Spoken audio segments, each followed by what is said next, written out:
Hello, beautiful ones. This is my first time doing a YouTube live, and I wanted to dance in rather than doing a pre-recorded movie this week. I wanted to be live, be present, share my heart. So welcome to today's Heart Magic Monday, maybe a day late. But anyway, I wanted to really talk about the power of honoring our hearts and how this allows us to integrate more deeply into our truth and how it's a lifelong process.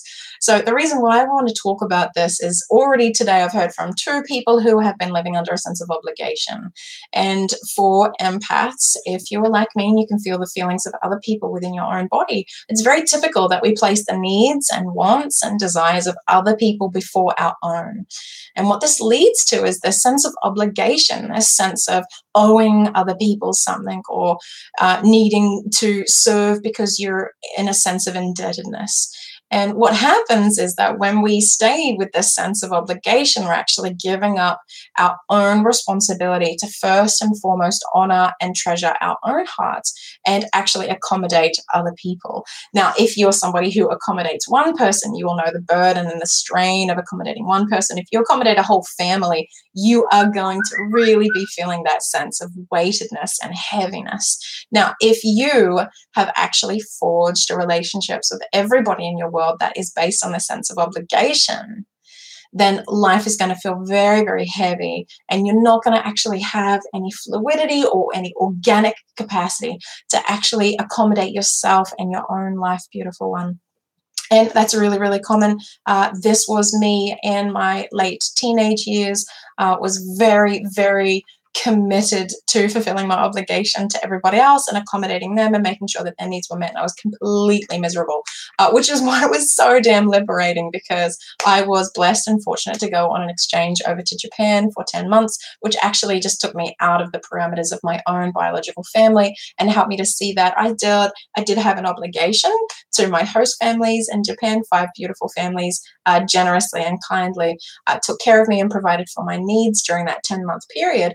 And obviously I wanted to do housework, and I said thank you, but I didn't have to emotionally carry anyone else. I didn't have to augment myself or my truth to placate or accommodate anybody else, and so on and so forth. So what I want to talk into here is our responsibility as post 18-year-olds. If you are underneath 18, I would not be having this conversation with you, and I'd be having something a bit more age and situation appropriate. But for everybody who is over 18, I honestly, truly believe that it's our sole responsibility to honor and accommodate our own hearts. Now, this causes all sorts of problems, and I wrote down a few notes that we fear letting people down, and we fear loss of love or a withdrawal of love. One of the major reasons why we stay with a sense of obligation is because when we carry the burden and give something back to somebody else, we hope and desire that they will give us back a little bit of what we want or need.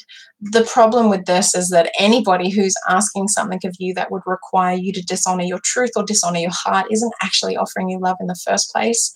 It's a placebo. It's an illusion of love. It's a fake form of love. And real love, real compassionate, graceful, accommodating love actually gives permission for other people to make their own choices according to their own will and their own heart. And we free other people to do what they will, even after we make our request for what we want. And that's the kind of healthy love that allows organic growth, allows a natural flow and a spiral up in our soul growth. So this has massive relevance in a romantic relationship. If you're with somebody who doesn't permit you to honor your own heart, I would really lovingly encourage you to question the healthiness of that relationship.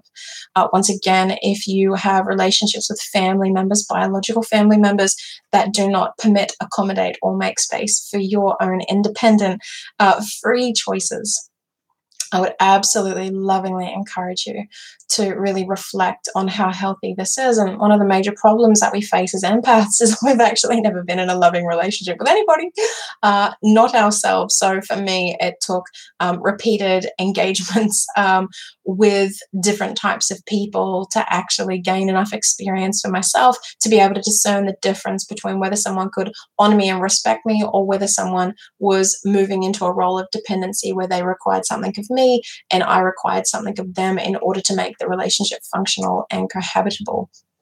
So I hope that this information can guide you and steer you towards a life where you feel more free, you feel more fulfilled, you feel more of a sense of love for yourself. And I promise you that, the 20 years it took for me to cultivate a genuine, respectful, loving relationship with myself, where I am actually now in full stewardship, taking responsibility for honoring my own heart. So my heart is the queen and I'm her humble subject, and my responsibility is to honor that sacred part of me and allow its needs and its desires to be accommodated. So I would love to hear your reflections of this. I am really wanting to host a heart healing live.